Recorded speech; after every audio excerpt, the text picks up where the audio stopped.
How do you pull off surgical strikes when the other side stores weapons in schools? They hide their generals behind playgrounds. Why flying an Iranian flag in your Instagram bio doesn't make you morally superior. It just makes you confused. Because as always, governments launch missiles and regular people get to bury their kids. No, nobody sane celebrates that. It's not fiction, it's fact. And yes, it's very difficult to watch, as it should be. No one with a soul wants to see children hurt, anywhere. But let's not pretend it's a one-sided horror show.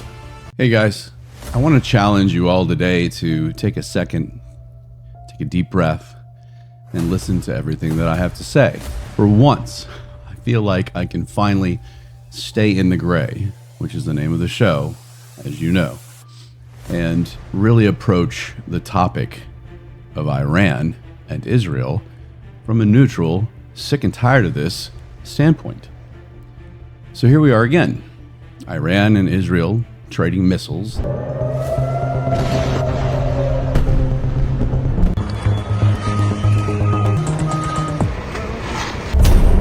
But this, Israel is learning in real time. Israel's Operation Rising Lion, hundreds of strikes for Petah Tikva. Israel has been busy fighting Iran's proxy Operation Treaty and debating whether without political collapse ever had the capacity to do.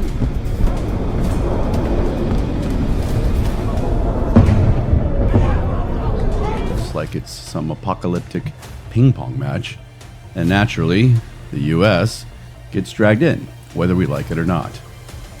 A lot of people online have been yelling about how reckless Israel's been.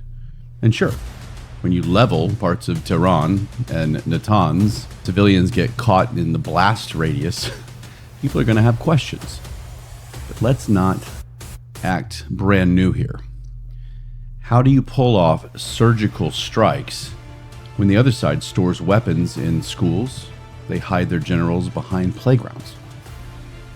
That's the part no one wants to talk about, because it's easier to call one side the monster than to admit that the other one uses human shields like it's military doctrine. And let me be very clear when I say that, before we start. I don't worship the altar of either side. But I do live in a country that Iran's leaders have repeatedly called Satan's land. So when people on our own soil suddenly grow fond of those same people chanting death to America, excuse me while I ask, what in the actual hell do you think you're doing? We'll break it down all for you today. I'll do the condensed version, which is what I like. Who's really doing what? How neither side is fully innocent. Why this just popped off now. How civilians always pay the price.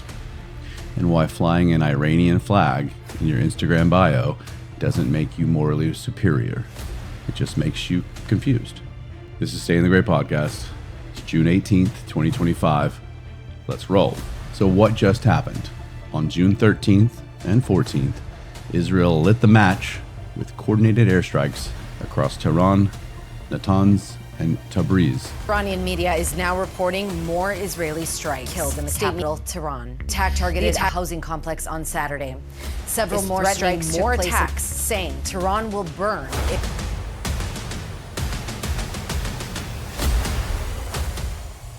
think I said that last one right.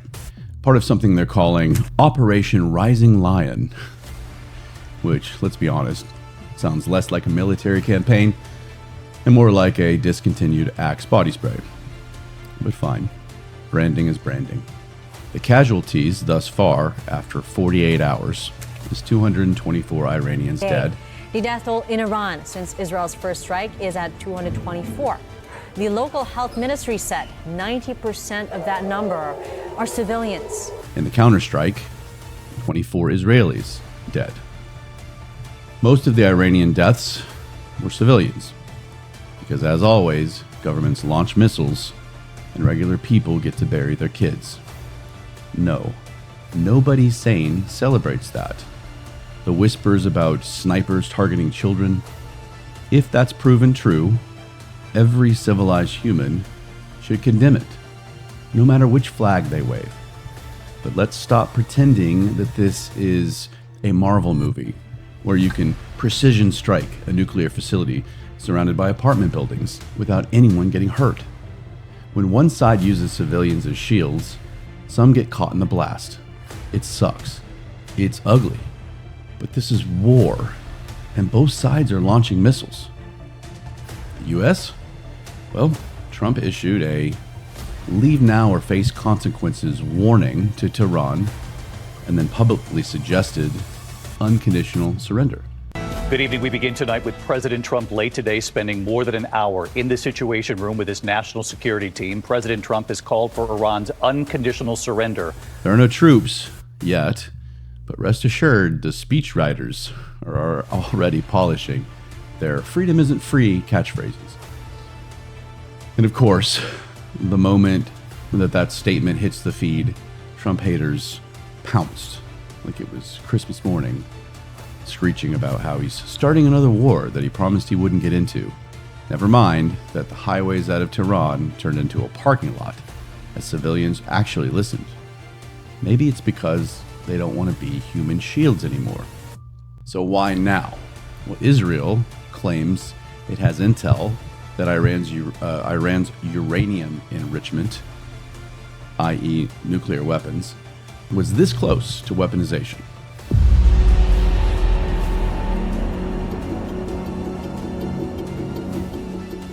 We targeted Iran's main enrichment facility in Natanz. We targeted Iran's leading nuclear scientists working on the Iranian bomb. We also struck at the heart of Iran's ballistic missile program. So it did what Israel does, admittedly, blew stuff up before anyone could prove otherwise. Call it preemptive, call it reckless, but in their eyes, it's always better to strike first and answer questions later. Now here's where Trump enters the chat.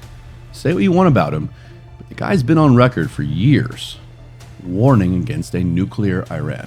And Donald Trump's big warning over Iran-Israel war, he asks people to leave Tehran immediately. Trump said that Iran should have signed the deal. He also said that Iran can't have a nuclear weapon. I could play you 20 straight minutes of him saying some version of Iran cannot have nukes. And he's not wrong. As an American, you don't let a country that calls you Satan's land get the keys to nuclear arsenal, especially one that brags about martyrdom. Doesn't mean we start bombing people, or doesn't mean that we tie our flag to Israel's tailpipe. It means use diplomacy, real diplomacy, the kind that doesn't end in another forever war. Meanwhile, Iran's crying foul. Their version, we've been poked, prodded, and sanctioned for decades. We're just defending ourselves from years of foreign aggression. Okay, sure, because missile launches and hostage taking is a normal Tuesday defense strategy. While the missiles fly, Americans argue over which side is less guilty of blowing up the children. Real progress. All right, let's talk about the civilians. All right, this is a big issue. Footage from the suburbs of Tehran shows rubble, smoke, and parents carrying bloodied toddlers through the streets.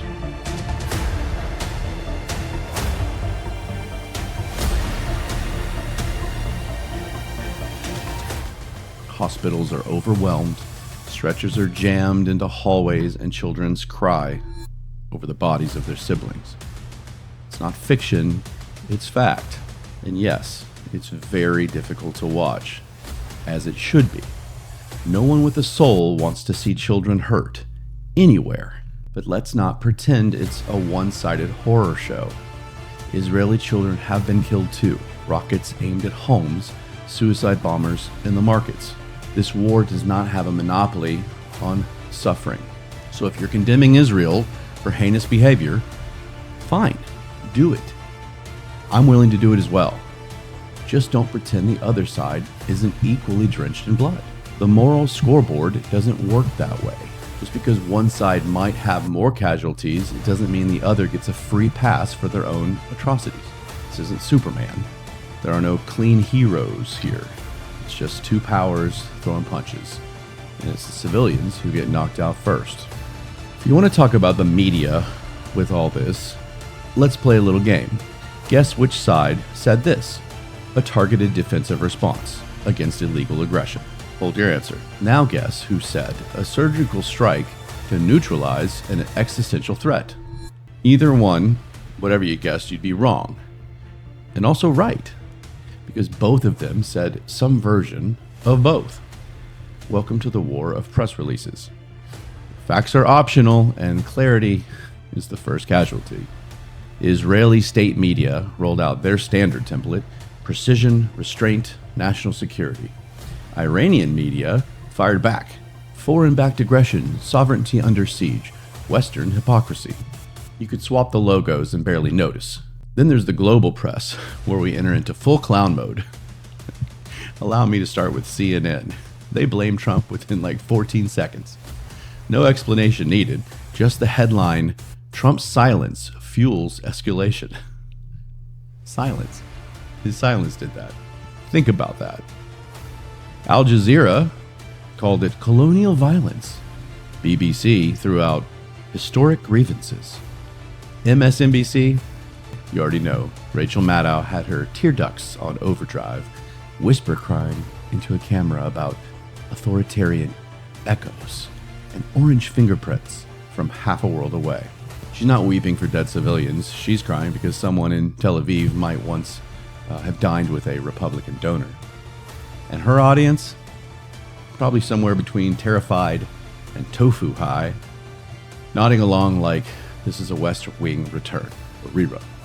Don't worry, I didn't forget about Fox News. They hit the panic button with Biden's weakness emboldens the terrorists. Whether that's true or not, Biden's gone. Let's focus on the now. Because if there's one thing that Fox loves more than a war, it's blaming one on a Democrat 5 minutes after the first drone flies. Don't forget the headlines engineered to sound brave while saying absolutely nothing. A region in turmoil. Tensions flare amid strikes. Global community urges restraint. Restraint.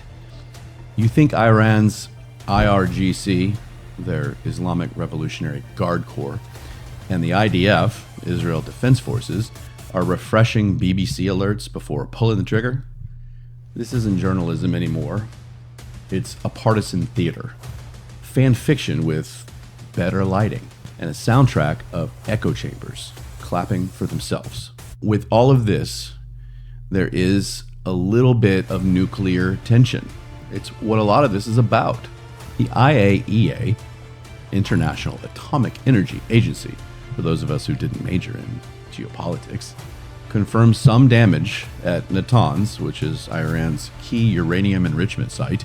New revelations from the United Nations nuclear watchdog. The IAEA now says Israeli airstrikes on Iran's Natanz nuclear facility could caused in fact direct damage to its underground centrifuge halls. Now, this is the first time the International Atomic Energy Agency has confirmed such impacts below the surface, a significant development as Natanz is Iran's key uranium enrichment site. I.e., where they build the fucking nukes. But not enough damage to stop operations, but just enough to royally piss them off. Now Iran's floating the idea of pulling out of the NPT, which is the Nuclear Non-Proliferation Treaty, aka the polite little document that says, please don't build nuclear bombs unless you're already rich and powerful. Spoiler, Iran's not feeling very polite right now. Israel, on the other hand, has its eyes also locked on Hezbollah and other lovely neighborhood militias, because nothing says peace in the Middle East like a two-front war. Think of it as a sequel that nobody wanted to finance, but that everyone's getting forced to see. Here's where it gets murky. What's the actual solution? Should Israel stop firing and hope that the people calling for its destruction suddenly have a change of heart and they bake and send them cookies? Should Iran just shut down the program and trust the West and that they won't meddle again next week? If Israel puts down its missiles, does anyone genuinely believe that their enemies will follow suit? If Israel's enemies stop launching rockets tomorrow, would Israel stop also? If I'm a betting man, I'd like to hope yes, but no one wants to test that theory. It's a pretty even money line at this point. So what is the end game? Try and defend yourself, but don't hurt civilians. Fight a war, but don't make it messy. Keep your country safe, but don't act like it. You see how ridiculous all this sounds? And if nukes start flying, game over. Lights out. Humanity's final group project failed because nobody wanted to share the crayons. So who really wins? Let's play another game. A different one. The last one worked pretty well. This one's called Who's Laughing All the Way to the Bank? Arms manufacturers? Absolutely. New orders just hit their Q3 targets before Q3 even started. Oil traders? Jackpot. Volatility means money, and war is just volatility and camo. Politicians? Always. Wartime polling boosts, sound bites about defending freedom, photo ops with flags waving in slow motion. About defense contractors. More yachts, bigger bunkers. And now, who loses? How about the families in Tehran and Tel Aviv burying children on both sides? Again. About the soldiers sent into the next proxy conflict. Dead, maimed, forgotten. About you. Yeah. Gas prices, food costs, inflation. That's what will be caused by this. But hey, keep tweeting. The truth. Completely lost under the rubble of propaganda and clickbait headlines. The worst part, the people on your timeline waving flags for Iran, Israel, whoever fits their daily narrative, they don't even live there. They're not dodging missiles. They're not burying children. They're arguing from iPhones made in China, sipping Starbucks, and telling you to pick a side. The right side of history and all that bullshit. That's a tired narrative, and I'm sick of hearing it. So, the gray zone. Stay in the gray. When I started this show, I fully intended to do so, no matter what the topic was. These days, it's very difficult. Opinions are established, experiences are had, and oftentimes you see me lean one way or the other on an issue. I'm not here with this issue to play activist or apologist, but if you live in America and you're siding with a government that literally wants to nuke you just because you hate Trump, you've officially lost the plot. To the leftists burning flags while holding signs that say, "Death to Zionists, death to America," go live in Iran. Seriously. Let's see how fast some of you delete Grindr. To the right-wing hawks foaming at the mouth to flatten Iran like it's a video game, relax. War isn't Call of Duty. So far, it's 224 dead civilians in 48 hours. Trump does not want another war. But if forced into one, at least he'll pretend to win it. Unlike the people currently in charge, who can't even win an online debate without crying. This is what happens when spin becomes gospel, when the truth is buried under hashtags, when outrage becomes a career path. You get civilians dying on every side, while Americans bicker over who looked more oppressed on TikTok. Iran chants, "Death to America," Israel bombs before questions are asked, and our media, too busy defending the lunatics to call any of it what it is strategic chaos, fueled by tribal stupidity and media grift. This is not about peace, this is not about freedom, this is about optics, narratives, power. And the rest of us, normal, fed-up Americans, are stuck cleaning up the moral shrapnel. Iran hates you, hates us. Israel doesn't trust you, trust us. And your own government is too busy using your pronouns as a distraction while the world catches fire. That's all I got today. Something to think about as this is certain to keep escalating. Like, follow, join me in this. I hope that no matter what side you're on, I hope there's a lot of people like me out there that are kind of like just tired of this. It's not about sides. It's just about maybe keeping some people alive and wanting a war to end that has started. If the United States enters this war, it will not go well for anyone. Stay in the gray with me on this issue, because the rest is absolute and utter bullshit. I love you guys. I'll see you next time. Day in the gray echoes home.